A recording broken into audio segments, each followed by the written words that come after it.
Good morning, kidlets. This is Mrs. Hales in the computer lab. For today's lesson, we are going to play Two Truths and a Lie, but we're going to use Google Docs to set things up for us. This lesson is for my older students, and most of you should know, the majority of these skills and concepts already, but if you need a review or are new to my class, then I will show you how to format your docs so you can play with us. We will review page setup, which includes changing your page orientation from portrait to landscape, changing your margins, which is the space around the edges of your paper, and changing your page color. Then we'll do a quick review on text alignment and font colors and styles. Then we'll insert images, and then we'll share our document with our friends so that they can all share their guesses on your screen and you can reveal which one of your statements is the lie. Okay, let's get started. Just open up a blank Google Doc. Okay, so it should look like this. This is the portrait orientation, sorry. Portrait, it means tall, where landscape is long and wide. Okay, so we're going to come up to the top here, right under this tab that says File. Click on that, and then go down almost to the very, very bottom where it says Page Setup. And if at any time you get lost during these instructions, you can pause or rewind. This is set up so that you can go at your own pace. Okay, so page setup, and right here, this is where we're going to do the first three steps. So right here, I'm going to change it from portrait, meaning the tall and thin. We're going to change it to landscape so that it's long and wide. Then I'm going to jump over here to margins. Right now I have a 1-inch space on all sides of my paper.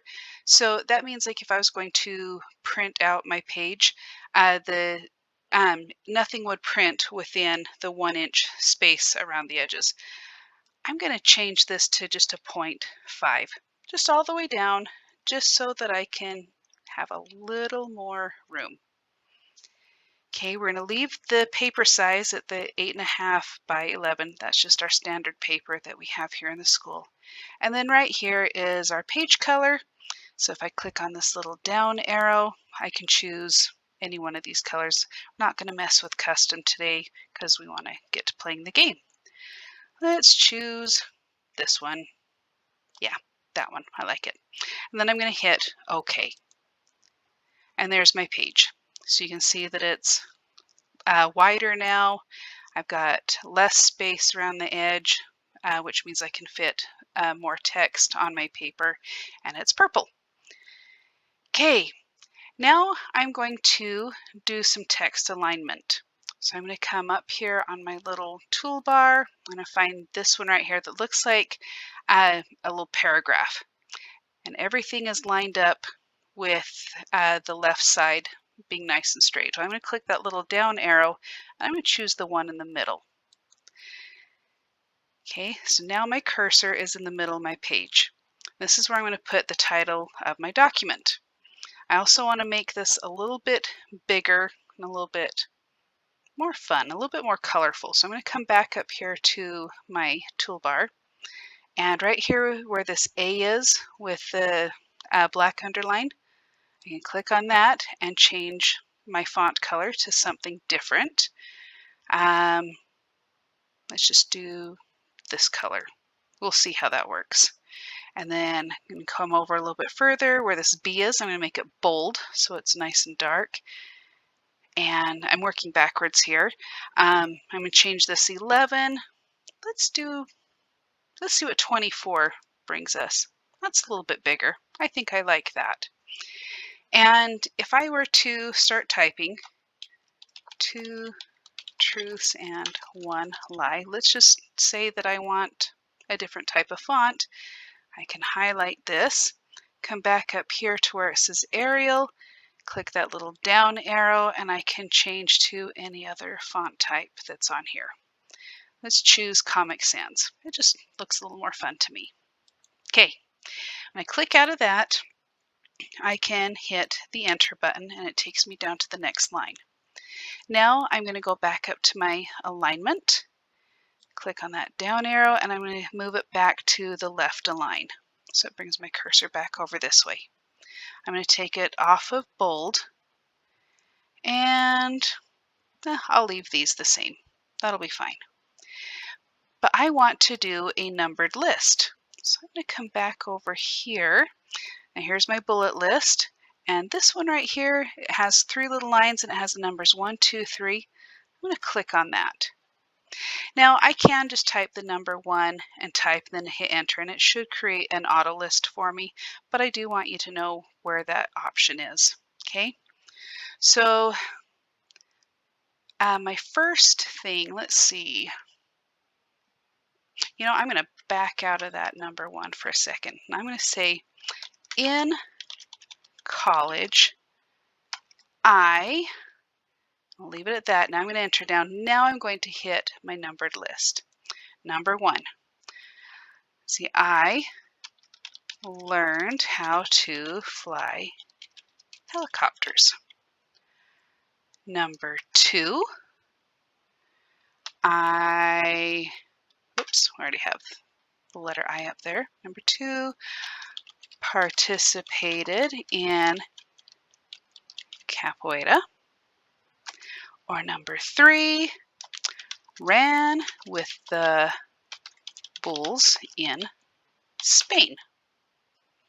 Okay, now I want to add pictures with this. Just because I think it'll be more fun.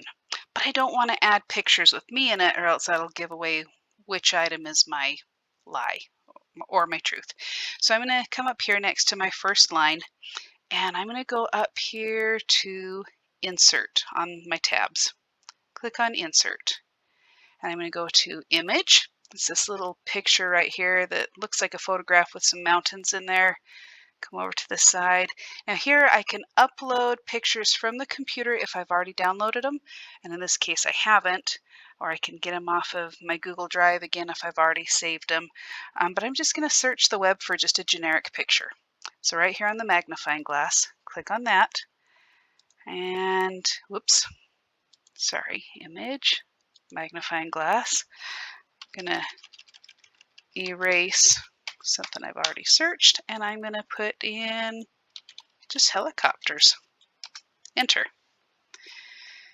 And these all look like fun pictures. I'll just click that top one and hit insert.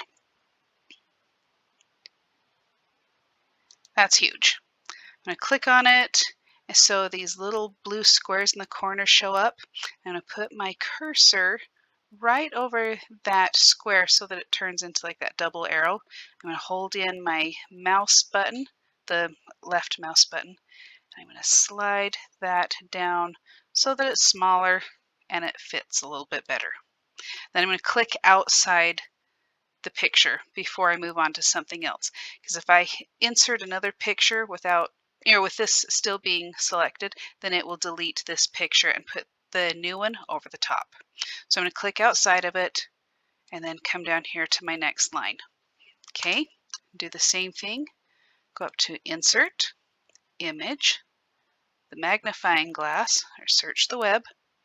We're going to erase helicopters and type in capoeira and hit enter. These look like fun ones. Again, just click the top one, come down here to insert.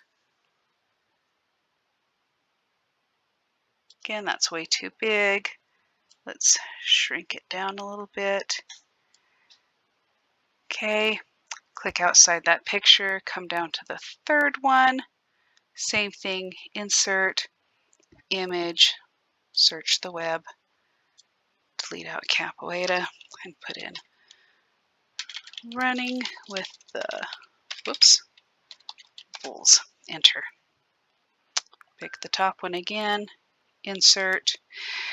Now, as long as we're just using this here in class, I probably don't need to make sure I'm citing my sources or where I'm getting my my pictures from.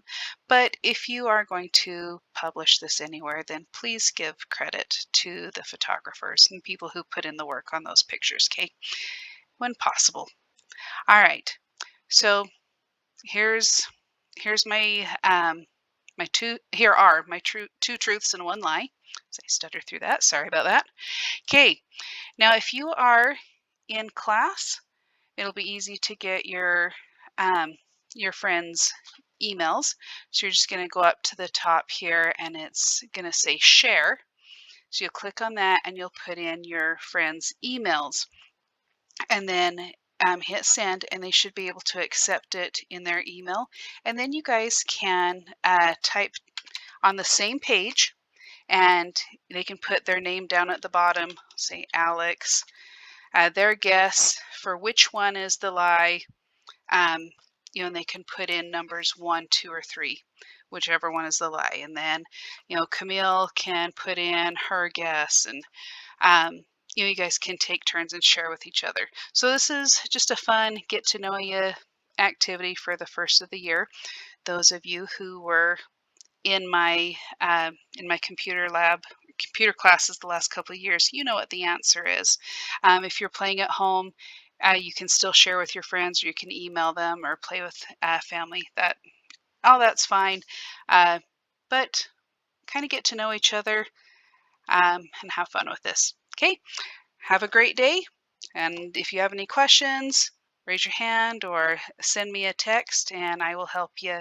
Not a text, an email, and I will help you as I can. Otherwise, we'll talk to you tomorrow. Thank you. Bye.